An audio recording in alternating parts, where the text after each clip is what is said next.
বিসমিল্লাহির রহমানির রহিম। প্রিয় ছাত্রছাত্রীবৃন্দ, ভালো আছো নিশ্চয়? আমিও ভালো আছি। আমরা গত ক্লাসে শিল্প নিয়ে সাধারণ প্রশ্নগুলো আলোচনা করছিলাম, যেগুলো ক এবং খর জন্য আসে। আজকেও ধারাবাহিকতা এগুলো নিয়েই আলোচনা করব। বাকি বেশ কিছু প্রশ্ন ছিল, সেগুলো নিয়ে আলোচনা করব। তার আগে পরিচয় দিয়ে নিচ্ছি। আমাকে তোমরা চেনোই, আমি হচ্ছে দিনা তানজিনা, প্রভাষক ভূগোল, গুলিস্তান স্কুল অ্যান্ড কলেজে তোমাদের সাথে আছি। আজকে আমরা আলোচনা করব একাদশ শ্রেণীর ভূগোল দ্বিতীয় পত্র শিল্প সম্পর্কে বিভিন্ন প্রশ্ন। ওকে, তাহলে আমরা গত ক্লাসের ধারাবাহিকতায় চলে যাই। গত ক্লাসে আমরা প্রায় 25টি প্রশ্ন আলোচনা করেছিলাম। আজকে বাকি প্রশ্নগুলো আলোচনা করি। ছোট প্রশ্ন, যেমন হচ্ছে যমুনা সার কারখানা কোন গ্যাস ব্যবহৃত হয়? যমুনা সার কারখানায় হচ্ছে আমার তিতাস গ্যাস ব্যবহৃত হয়। এটি একটা নমুনা প্রশ্ন। আমরা বলতে পারি যে ফেঞ্চুগঞ্জ সার কারখানায় কোন গ্যাস ব্যবহৃত হয়? ফেঞ্চুগঞ্জ সার কারখানায় কোন গ্যাস ব্যবহৃত হয়?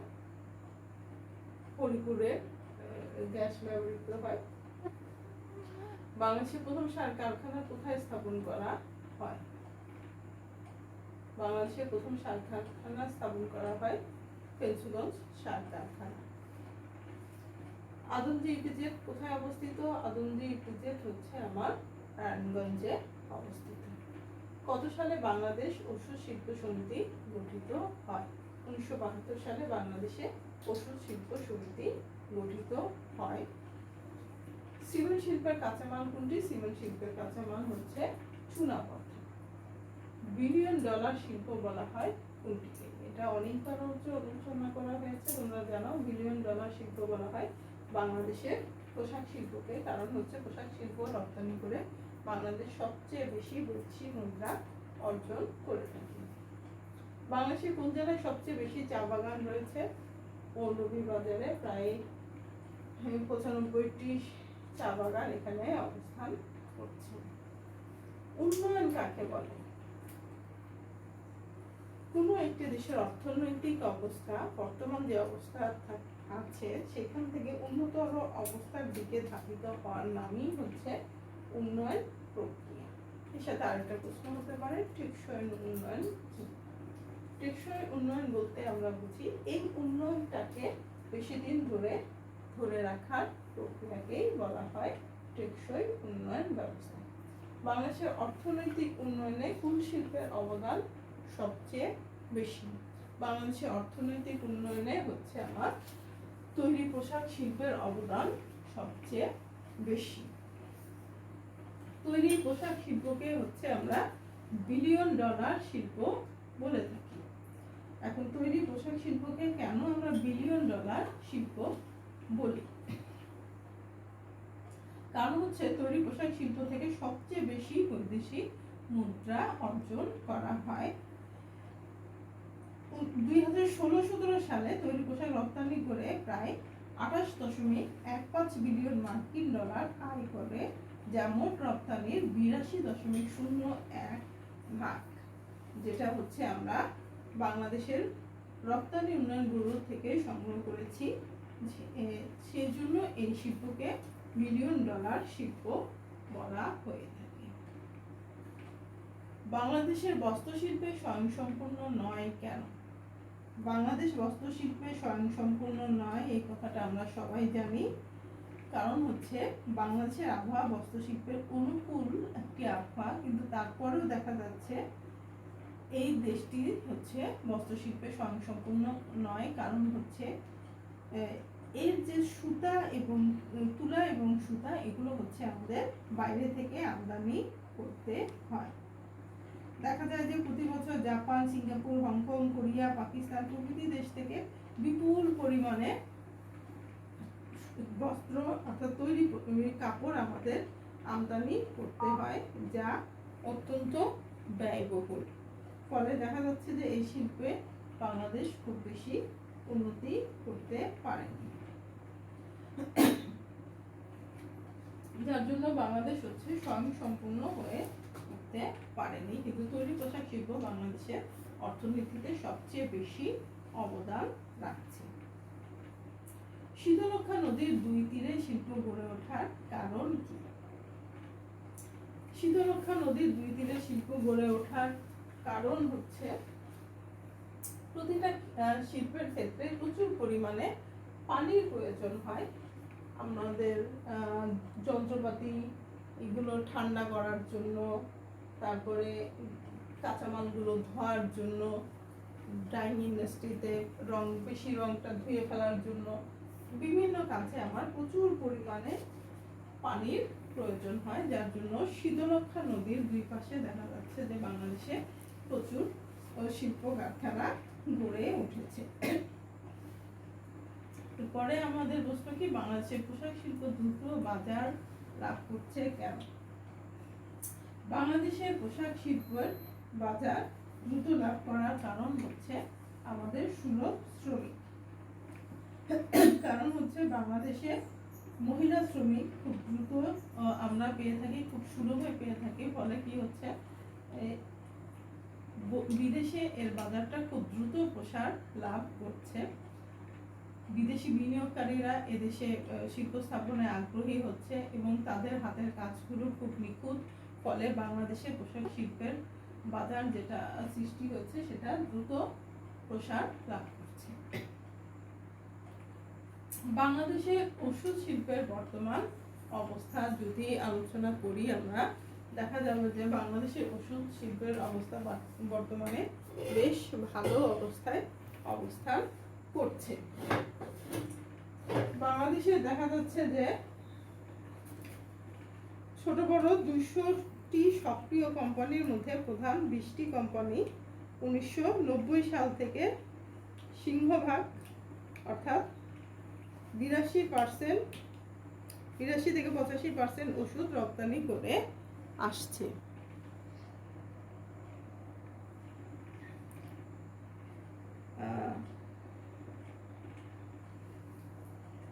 দেখা যাচ্ছে যে হচ্ছে ওষুধ প্রশাসন দপ্তরের হিসাব অনুযায়ী বাংলাদেশে শুধু 2014 সালে 714.2 কোটি টাকার ওষুধ রপ্তানি করেছে, যা বিশ্বের 1 ট্রিলিয়ন মার্কিন ডলার ওষুধ বাজারের একটি বড় অংশ।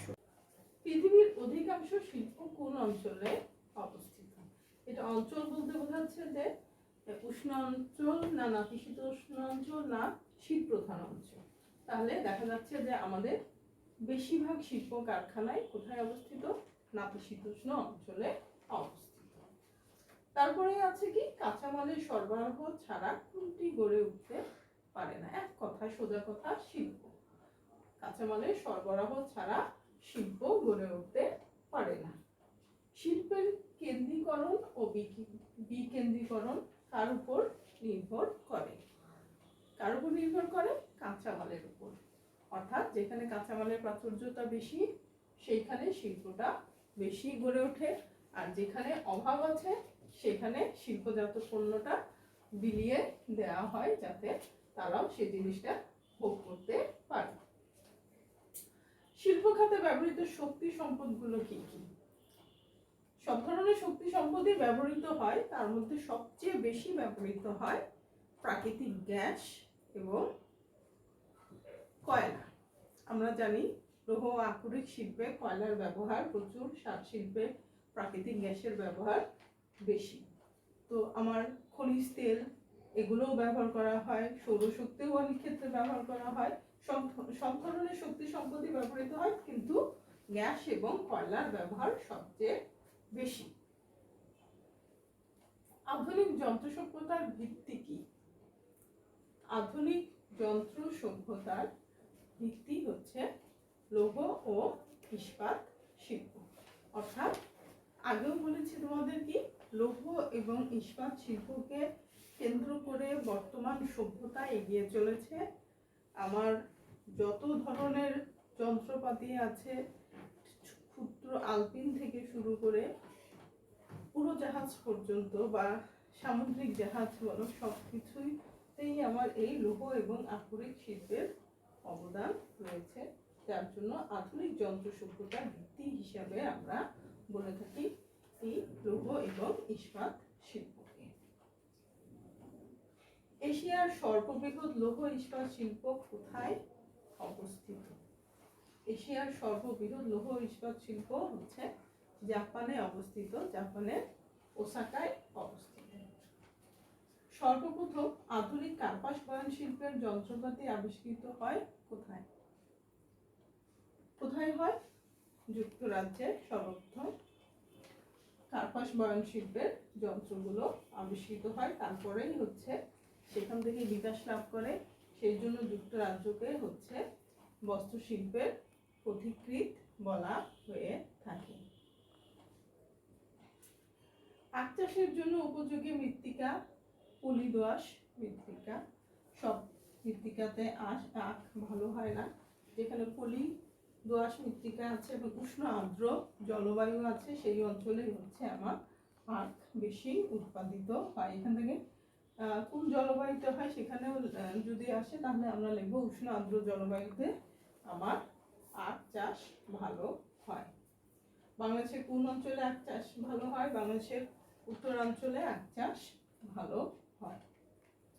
বাংলাদেশের পোশাক শিল্পের অগ্রযাত্রা শুরু হয় কবে? 80-র দশকে, অর্থাৎ 1980 সাল, এই সময়টাতে 70 থেকে 80 এই দশকটাতে হচ্ছে আমার তৈরি পোশাক শিল্পের অগ্রযাত্রাটা শুরু হয়। পোশাক শিল্পে নারী কর্মীর সংখ্যা কত ভাগ? নারী কর্মীর সংখ্যা এখানে প্রায় 85 ভাগ, অর্থাৎ সিংহভাগ স্থানই দখল করে আছে নারী শ্রমিক। শিল্প স্থাপনের ফলে কি বৃদ্ধি পায়? শিল্প স্থাপনের ফলে প্রবৃদ্ধি বৃদ্ধি পায়, উন্নয়ন বৃদ্ধি পায়। একটি দেশের উন্নয়নের গতিধারা শিল্পের উপর নির্ভরশীল। অনেক আগেও বলেছি তোমাদের, বারবারই বলছি। তো শিল্প স্থাপনের ফলে দেশের উন্নয়ন বৃদ্ধি পায়, অর্থনৈতিক প্রবৃদ্ধি বৃদ্ধি পায়, মানুষের মাথাপিছু আয় বৃদ্ধি পায়। বাংলাদেশের উন্নয়ন গতিধারার অন্তরায় কি? বাংলাদেশের উন্নয়ন গতিধারার অন্তরায় হচ্ছে বেকার সমস্যা। বাংলাদেশে দেখা যাচ্ছে যে হচ্ছে কর্মক্ষম মানুষের সংখ্যাটা বেশি, কিন্তু এই অধিক কর্মক্ষম মানুষ কিন্তু তাদের কাছের জায়গার অভাব, ফলে কি হচ্ছে বেশিরভাগ মানুষই বেকার থেকে যাচ্ছে, সিংহভাগ মানুষ বেকার থেকে যাচ্ছে, যার জন্য বাংলাদেশের উন্নয়ন গতিধারাটা বাধাগ্রস্ত হচ্ছে। সুইজারল্যান্ডের আরো অনেক প্রশ্ন, আসলে প্রতিটা জায়গা থেকেই প্রশ্ন করা যায়, যেমন হচ্ছে খুবই ক্ষুদ্র প্রশ্ন, সুইজারল্যান্ডের ঘড়ি বিখ্যাত হওয়ার কারণ কি? কেন বিখ্যাত? কারণ হচ্ছে তাদের কর্মশৈলতা, তাদের হচ্ছে শ্রমিক যারা আছে তাদের কর্মদক্ষতার গুণে সুইজারল্যান্ডের ঘড়ি খুব সূক্ষ্মভাবে তৈরি করা হয় এবং এটা বিখ্যাত। ঢাকায় মসলিন শিল্প কিভাবে গড়ে উঠেছিল? মসলিন শিল্প গড়ে উঠেছিল সরকারি পৃষ্ঠপোষকতায়, অর্থাৎ তদানীন্তন যে সরকার ছিল, সম্রাটরা ছিলেন, তারা হচ্ছে এই শিল্প স্থাপনের ক্ষেত্রে খুবই জোর দিতেন, ফলে দেখা যাচ্ছে যে এই শিল্পটা অনেক বেশি উন্নতি লাভ করে। চন্দ্রঘোনায় কাগজ শিল্প গড়ে ওঠার কারণ, এভাবেই একটার পর একটা প্রশ্ন চলে আসতে পারে। কেন চন্দ্রঘোনায় কাগজ শিল্প গড়ে উঠলো? দেখা গেল যে হচ্ছে চন্দ্রঘোনা, এই যে আমার নিয়ামক থেকে এই প্রশ্নগুলো হতে পারে। চন্দ্রঘোনা এলাকায় আমার বাঁশ, বেত এগুলো হচ্ছে ভালো উৎপাদিত হয়, ফলে দেখা যাচ্ছে এই অঞ্চলে কাগজ কলটা গড়ে উঠেছে। সার কারখানার কাঁচামাল হিসেবে আমরা কি ব্যবহার করি? আমরা সার কারখানার কাঁচামাল হিসেবে হচ্ছে চুনা পাথর ব্যবহার করি। চুনা পাথরের পাশাপাশি কিন্তু ছাতক সার কারখানা যেটি আছে সেখানে কিন্তু এখন আর চুনা পাথর ব্যবহৃত হয় না। এখন দেখা যাচ্ছে যে এর পাশাপাশি এখানে হচ্ছে এখন প্রাকৃতিক গ্যাসটাকেই কাঁচামাল হিসেবে ব্যবহার করা হচ্ছে এবং সেখান থেকে উৎপন্ন করা হচ্ছে। এভাবে আমরা প্রতিটি লাইন থেকে প্রশ্ন করতে পারি। এটা কি প্রাচীন সমাজ ব্যবস্থায় রচিত শিল্প অর্থনীতি কি ভিত্তিক? মূলত হচ্ছে আমার কৃষি ভিত্তিক। কৃষি ব্যবস্থাকে কেন্দ্র করেই হচ্ছে আমার তখনকার দিনে শিল্প ব্যবস্থাটা গড়ে ওঠে। এবং সেই সময়ে যে শিল্পগুলো ছিল সেগুলো মূলত হচ্ছে কুটির শিল্প, অর্থাৎ ঘরে যে শিল্পগুলো তৈরি হয় আমার হাতের কাজের মাধ্যমে অল্প শ্রমিক দিয়ে, সেগুলোকেই বলা হচ্ছে কুটির শিল্প। তো প্রাচীন সমাজ ব্যবস্থায় শিল্পটা মূলত হচ্ছে আমার কুটির শিল্পই ছিল। জয়পুরহাট সিমেন্ট কারখানার কাঁচামাল সংগ্রহ করা হয় কোথায় থেকে? স্থানীয়ভাবেই এগুলো সংগ্রহ করা হয়। জয়পুরহাটে যে চুনা পাথর পাওয়া যায় সেখান থেকেই হচ্ছে আমার এই সিমেন্ট কারখানায় ব্যবহার করা হয়। শিল্পের সার্বিক কর্মকাণ্ডকে সাফল্যমণ্ডিত করে তোলে কে? শিল্পের সার্বিক কর্মকাণ্ডকে সাফল্যমণ্ডিত করে তুলতে পারে একটি সুষ্ঠু ব্যবস্থাপনা। সুষ্ঠু ব্যবস্থাপনা যদি না থাকে তাহলে সেই শিল্পতে উন্নতি করা সম্ভব নয়। ভারী শিল্প, মাঝারি শিল্প, ক্ষুদ্র শিল্প বলতে কি বুঝো?